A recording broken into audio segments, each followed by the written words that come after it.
दिल लागेलो हमर शादी करबौगे दिल लागेलो हमर।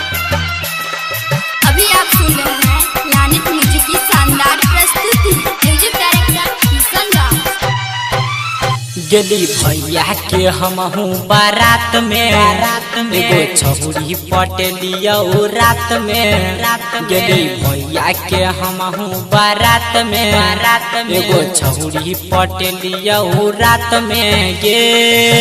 वह छौरी से शादी करबौ नहीं तो हम मरबौगे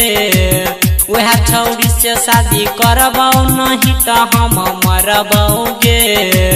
दिल लागेलो हमर के हमहू शादी करबौगे दिल लागेलो हमर के हमहू शादी करबौगे दिल लागेलो हमर के हमहू शादी करबौगे गेली भैया के हमहू बारात में एगो छौरी पटेलिया रात में गेली भैया के हमहू बारात में एगो छौरी पटेलिया रात में गे वह छौरी से शादी करबौ नहीं तो हम मरबौगे वह छौरी से शादी करबौ नहीं तो हम मरबौगे दिल लागेलो हमर के हमहू शादी करबौगे दिल लागेलो हमर के हमहू शादी करबौगे दिल लागेलो हमर के हमहू शादी करबौगे दिल लागेलो हमर शादी करबौगे दिल लागेलो हमर। अभी आप सुन रहे हैं लानित म्यूजिक की शानदार प्रस्तुति। लाखों में छै मम्मी देखही न सुनर सब कुछ के छै ओकरा सुन मम्मी हुनर लाखों में छै मम्मी देखही न सुनर गे